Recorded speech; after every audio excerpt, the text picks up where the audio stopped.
तो कैसे हैं आप सभी लोग? होप्स हो कि जहाँ पे भी होंगे मस्त होंगे, बिंदास होंगे और हमारे चैनल मार्वलस एकेडमी के साथ जुड़ के उस तरीके से मेहनत कर रहे होंगे जिस तरीके का मेहनत अब आपको बोर्ड के लिए करना चाहिए। बोर्ड में कुछ ही दिन बाकी हैं, कुछ ही समय बाकी है, बीच में होली भी है आपका, तो होली में भी आप एक दो दिन गायब हो जाएंगे। तो इसलिए जोरदार पढ़ाई पहले कर लीजिए और फिर जोरदार पढ़ाई होली के बाद कर लीजिएगा, बोर्ड फिर आपका। अब बोर्ड में जो सबसे ज्यादा हर साल पूछे जाने वाला टॉपिक है वो है बेस थ्योरम। वो क्या है? हमारा बेस थ्योरम है। बेस थ्योरम जो है वो हर साल आपके बोर्ड में देखने को मिलेगा, चाहे वो 4 मार्क्स हो, 5 मार्क्स हो, 6 मार्क्स हो, या फिर कभी कभी एमसीक्यू में डायरेक्ट इसका फॉर्मूला पूछ देता है कि बेस थ्योरम का फॉर्मूला क्या बनेगा। अब बेस थ्योरम क्यों आया, इसकी जरूरत क्यों पड़ी, उन सारी चीजों को हम लोग आज की क्लास में समझेंगे और उससे रिलेटेड क्वेश्चन भी करेंगे, जिससे कि बेस थ्योरम का सारा जो डाउट है इसी क्लास में आपका कंप्लीट हो जाए और फिर आपका कोई भी डाउट ना बचे। अब बात को समझिए, बेस थ्योरम की जरूरत क्यों पड़ी? भैया जब हमने इतना थ्योरम पढ़ लिया था, इतनी चीजें प्रोबेबिलिटी में पढ़ ली थी, तो बेस की जरूरत क्यों पड़ी? बेस की जरूरत तब पड़ी जब हम रिवर्स प्रोबेबिलिटी की बात करें। भैया रिवर्स प्रोबेबिलिटी ये क्या होता है? ये तब होता है जब हम किसी पास्ट की चीज की बात करें कि पास्ट में क्या वो चीज हुआ था एसोसिएटेड टू प्रेजेंट में जो चीज चल रहा है, मतलब कि प्रेजेंट में जो चीज चल रहा है उससे रिलेट करके हम पास्ट की जब चीजों की बात करते हैं तो हम क्या कहते हैं? रिवर्स की बात कर रहे हैं। उस चीज को फाइंड करने के लिए हमारे पास क्या है? Reverse probability.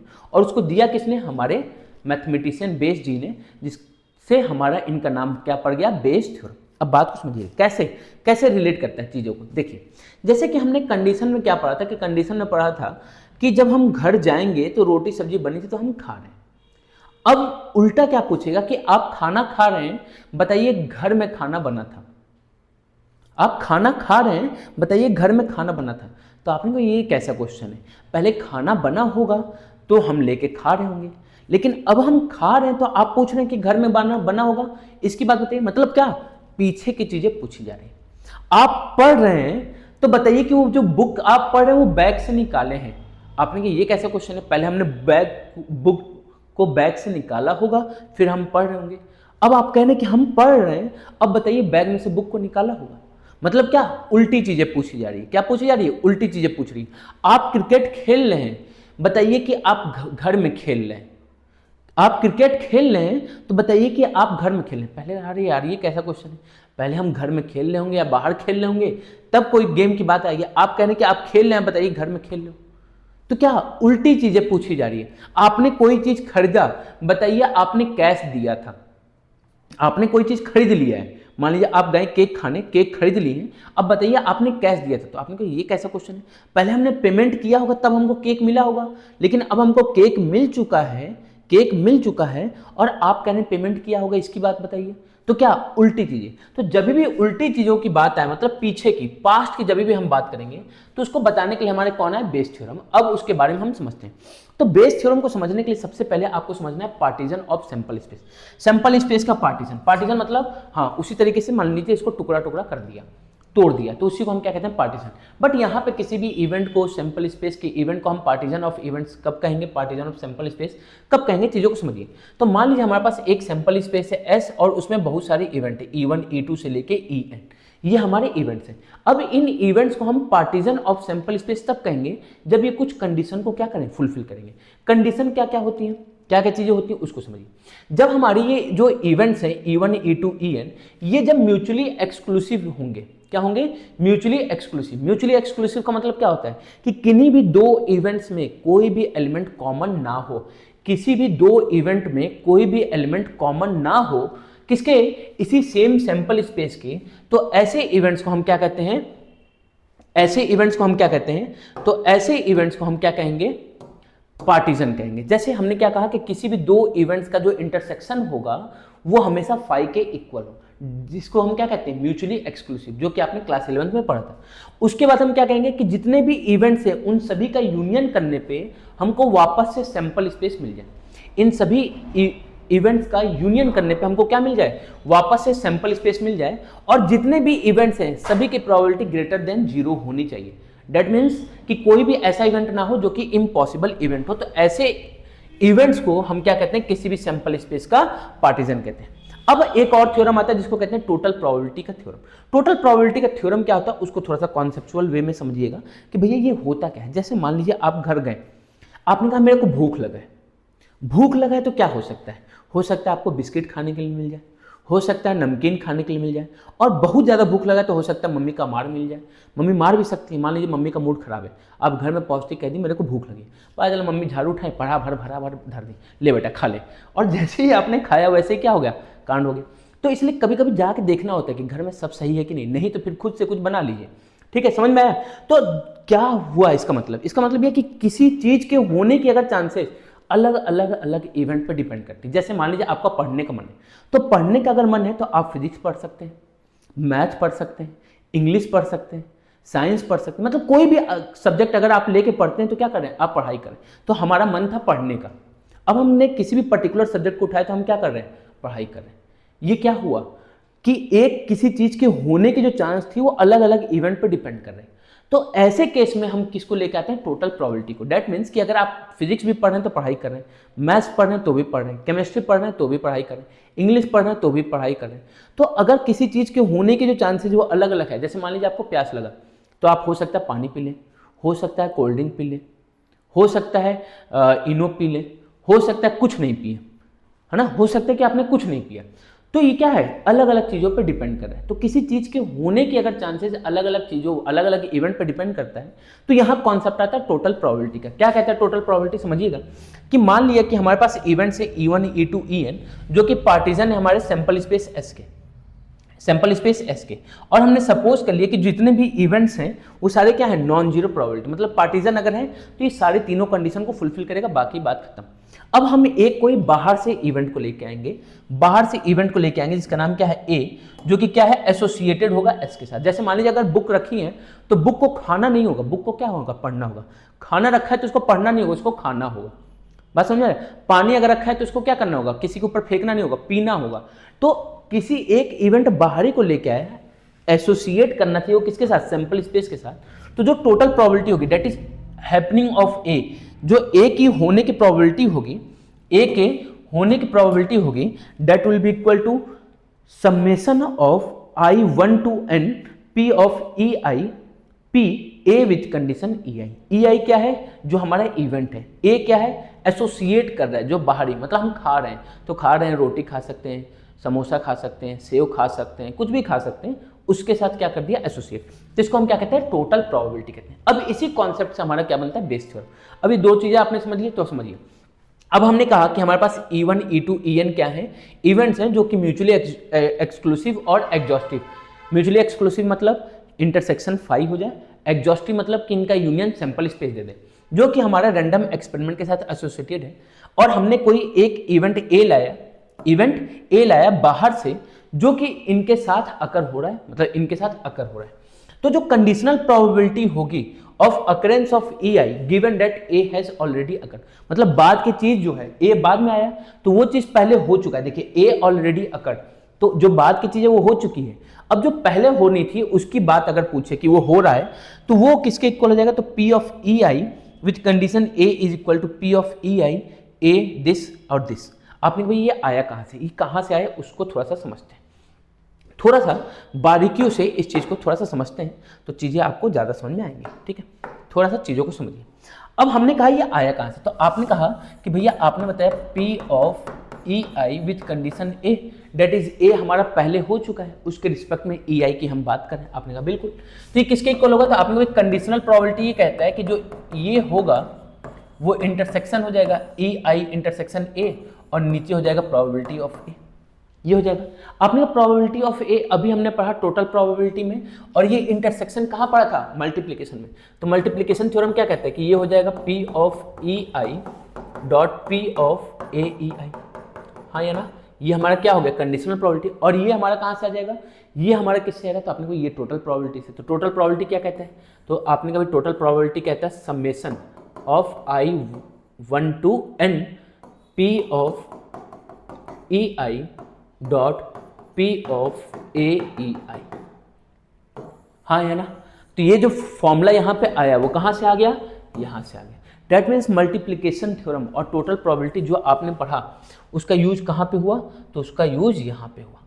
उसका यूज कहाँ पे हुआ, तो इसको प्रूफ करने के लिए। तो क्वेश्चन आपका डायरेक्टली कंडीशनल से बनता है या बेस से बनता है, कभी कभी क्वेश्चन 2 नंबर में दे दिया तो मल्टीप्लिकेशन थ्योरम का दे देगा, या 4 नंबर में दे दिया तो मल्टीप्लिकेशन थ्योरम का बहुत ही अच्छा हुआ। तो आईसीएसई बोर्ड के लिए टोटल प्रोबेबिलिटी ज़्यादा इंपॉर्टेंट है, क्योंकि टोटल प्रोबेबिलिटी उनके में एक कॉन्सेप्ट है, एक पूरा एक्सरसाइज है, बट सीबीएसई के लिए ज़्यादा कुछ नहीं है। अब अगर हम इंपॉर्टेंट कुछ बातें करते हैं, कि कुछ इंपॉर्टेंट बातें कर लें, उसको समझिए कि मान लीजिए हमारे पास इवेंट्स हैं, जो E1, E2, En जो इवेंट्स हैं, इनको हम कहते हैं पीरियड प्रोबेबिलिटीज। क्यों कहते हैं? क्योंकि दे एग्जिस्ट बिफोर, ये शुरुआत में ही एग्जिस्ट हो जाते हैं। We have any information about the experiment that will occur, मतलब जो चीज़ होने वाली है उसके बारे में, मतलब अगर हमारे पास बुक है तो बुक के बारे में जो बताएगा वो E1, E2, E3 बताएगा। अब अगर हमको फाइंड करना प्रोबेबिलिटी ऑफ AEI, इसको हम कहते हैं लाइकलीहुड, मतलब पढ़ाई करना है, इसको हम क्या कहेंगे? पढ़ाई करना है। तो ये क्या हो जाएगा? लाइकलीहुड, कुछ भी हो सकता है। Indicate how likely the event A under consideration is to occur, कि अकर हो सकता है, उसके होने के जो चांस है उसको कौन बताता है? ये। तो 2 चीजें पता चली। इसको जो हमारे शुरुआत के इवेंट्स होते हैं उनको कहते हैं पीरियड प्रोबेबिलिटीज, क्योंकि ये पहले पता होता है। लाइकलीहुड मतलब जो चीज़ हमको होनी है, पढ़ाई कर सकते हैं, तो हम मैथ्स पढ़ सकते हैं, फिजिक्स पढ़ सकते हैं, तो लाइकली हो सकता है, तो हो सकता है मतलब A ऑफ EI। और जिसकी हम प्रोबेबिलिटी फाइंड करते हैं, जिसकी हम प्रोबेबिलिटी फाइंड करते हैं, जैसे जो हमारा बेस में लगता है, तो P of EI with condition A, probability of event I with condition A को हम क्या कहते हैं? पोस्टीरियर प्रोबेबिलिटी, जिसके बारे में हमको क्या करना है? फाइंड करना है, because they are determined after the result. Result के बाद ही इनको हम क्या कर सकते हैं? डिटरमाइन कर सकते हैं कि इनके होने की जो चांस है वो कितनी है, क्या है, किसके बारे में है, वो सारे हम रिजल्ट के बाद बता सकते हैं। तो इसलिए इसको क्या कहते हैं? पोस्टीरियर प्रोबेबिलिटीज, इसको लाइकलीहुड प्रोबेबिलिटीज, और इसको क्या कहते हैं? Period probabilities. अब इसके बाद अब एक एग्जाम्पल करते हैं हम किसके? बेस का, जिससे कि ये कॉन्सेप्ट एकदम सॉलिड आपके मन के अंदर तैयार हो जाएगा। तो देखिए एग्जाम्पल बहुत ही प्यारा सा है। इसमें देखिए डिब्बा हुआ भी बनाया है, डिब्बे के अंदर बॉल है, बहुत सारी बॉल रखी है, काला लाल सफेद, काला लाल सफेद 3 बॉक्स है हमारे पास। क्वेश्चन में यही कहा होगा कि 1 white 2 black 3 red, 2 white 1 black 1 red, 4 white 5 black 3 red ball, ये सारी इसके अंदर रखी हुई है। ऐसा कुछ बॉक्स के अंदर ये बॉल रखी हुई है, और हमारे पास टोटल 3 बॉक्स हैं, बॉक्स 1, बॉक्स 2, बॉक्स 3। यहाँ पे एक है कि बॉक्स 1 में इतनी बॉल, बॉक्स 2 में इतनी बॉल, बॉक्स 3 में इतनी बॉल रखी हुई है। तो क्या फाइंड करना है? They happen to be white and red. What is the probability that they come from box 1, 2 and 3? मतलब क्या हो सकता है? happen to be white and red हो सकता है, कि white और red कुछ भी हो सकता है। 2 बॉल हम निकाल लें, क्या कह रहे हैं कि 2 बॉल अगर निकाल लें तो happen to be white and red, white हो और red हो, मतलब एक बॉल white हो और दूसरा क्या हो? red हो। इसका मतलब यही होता है, ये बात याद रखिएगा कि एक बॉल white हो और दूसरा क्या हो? red हो। तो आपने कभी पहले हम सेलेक्ट करने की बात करते हैं, तो पहले अगर हमने तीनों में से कोई भी एक बॉक्स को सेलेक्ट किया तो उसकी प्रोबेबिलिटी कितनी आ जाएगी? 1/3 आ जाएगी। भाई टोटल 3 बॉक्स हैं, पहले वाले को 1/3, दूसरे वाले को 1/3, तीसरे वाले को 1/3, तो बॉक्स को सेलेक्ट करने की प्रोबेबिलिटी कितनी होगी? 1/3। ये हमारा इवेंट E हुआ। अब A क्या होगा? तो A हमारा वो एसोसिएटेड इवेंट होगा जो कि लाल कलर को बताएगा और काले कलर को बताएगा, व्हाइट कलर को, जो भी है। तो हमने क्या किया? एक बॉल को सेलेक्ट करने की प्रोबेबिलिटी, बॉल को सेलेक्ट, तो एक हमारा पहले वाले बॉक्स से हमारा A आया हो, A मतलब एक लाल और एक व्हाइट, तो पहले वाले बॉक्स से तो एक व्हाइट में से एक आ गया हो, और फिर 3 रेड में से एक आ गया हो, और टोटल कितनी बॉल लेना था? 2, कितने में से? 6 में से, तो 6 में से ये ले लिया। आपने कहा ठीक है भैया, इसको सॉल्व किया, प्रोबेबिलिटी कितनी आ गई? 1/5।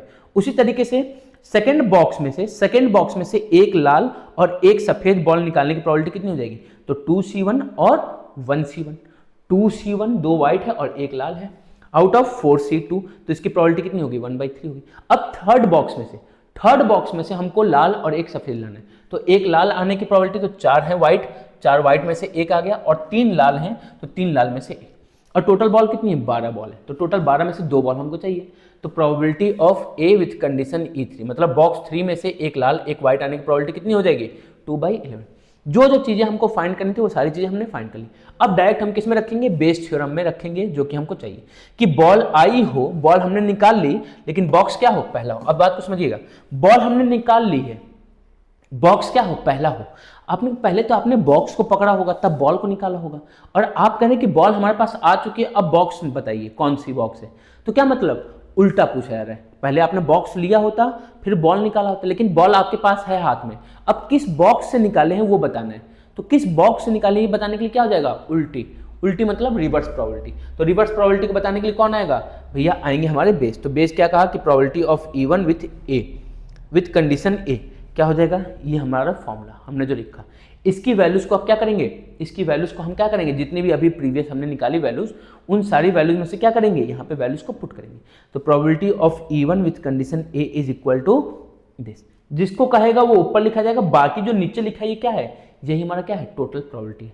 जो नीचे लिखा है क्या है, इसी को हम क्या कहते हैं, टोटल प्रोबेबिलिटी कहते हैं। जैसे summation of I 1 to n था, तो यहाँ पे 3 ही इवेंट है, फर्स्ट सेकंड और थर्ड, तो फर्स्ट वाले के लिए हो गया, सेकंड वाले के लिए हो गया और थर्ड वाले के लिए हमारा इवेंट ये हो गया। बात समझ में आई। अब क्या करते हैं, इनकी वैल्यूज को पुट किया, तो वैल्यूज को पुट किया 1/3 into 1/5, 1/3 into 1/5 plus 1/3 into 1/3, 1/3 into 2/11। जो यहाँ पे एक इवेंट लिखा जाएगा वो एक यहाँ पे आएगा, बाकी दोनों तीनों चारों जो भी हों वो अलग सा होगा। तो एक तो कॉमन होना चाहिए। इसको आप क्या करेंगे, सॉल्व करेंगे। सॉल्व करने पे आंसर कितना आ गया, 33/180। कितना आ गया, 33/180। फर्दर ये कट नहीं सकता तो छोड़ दिया। सिंप्लीफाई करना होता है, याद रखिएगा सिंप्लीफाई करना होता है। अगर फर्दर सिंप्लीफाई होता है तो ठीक है, नहीं होता तो एज इट इज छोड़ देंगे। डेसिमल में प्रोबेबिलिटी के आंसर को नहीं लिखा जाता है। स्टैटिस्टिक्स का क्वेश्चन होता है तो डेसिमल में हम लिखते हैं। अब हम बात करते हैं सेकंड बॉक्स के लिए, क्योंकि क्वेश्चन में ये कहा है कि तीनों बॉक्स का अलग अलग बताना है। तो पहले बॉक्स का हमने निकाल लिया, ये आया। दूसरे बॉक्स से यही काम हुआ हो, मतलब हमारे पास बॉल आ गई हो लेकिन वो दूसरे बॉक्स से आई हो, तो क्या आ जाएगा, फिर से सेम चीज, ऊपर जिसकी चाहिए उसकी बात करेंगे, probability of E2 multiply probability of A with condition E2, और उसके बाद नीचे क्या आ जाएगा, टोटल प्रोबेबिलिटी। तो नीचे जो टोटल प्रोबेबिलिटी है सेम क्वेश्चन के लिए तो हमेशा सेम रहेगा, बस ये जो न्यूमरेटर है वही क्या होता है, चेंज होता है, कि बॉक्स 1 की बात करें, बॉक्स 2 की बात करें, बॉक्स 3 की बात करें। वैल्यूज को रखा, सॉल्व कर लिए। अब सेम किसके लिए बात कर लिए, तो थर्ड बॉक्स के लिए। किसके लिए बात करें, थर्ड बॉक्स के लिए। तो सेम कंडीशन, मतलब एक रेड बॉल और एक व्हाइट बॉल आई हो लेकिन थर्ड बॉक्स से आई हो, तो क्या हो जाएगा, probability of E3 multiply probability of A with condition E3 upon total probability. Total probability क्या होगा, P of E1 P of A with condition E1 plus P of E2 P of A with condition E2 plus P of E3 P of A with condition E3। भैया plus क्यों करते हैं, plus इसलिए करते हैं कि हो सकता है कि पहले बॉक्स से आई हो सकता है कि दूसरे बॉक्स से आई हो सकता है कि तीसरे बॉक्स से आई हो। तो जब भी हो सकता है, दैट इज या और का कॉन्सेप्ट आता है, तो उस केस में हम क्या करते हैं, उस केस में प्लस लगाते हैं। आंसर कितना आ गया, 15/59। ये हमारा टोटल था कंडीशन, ठीक है, ये हमारा क्या था, टोटल कंडीशन था। तो इसी को हम क्या कहते हैं, हमारा बेस थ्योरम। ये क्या था, हमारा बेस थ्योरम। तो आज की क्लास के लिए इतना ही करेंगे, नेक्स्ट क्लास में फिर देखेंगे नेक्स्ट इसके टॉपिक को। तब तक के लिए जय हिंद, जय भारत।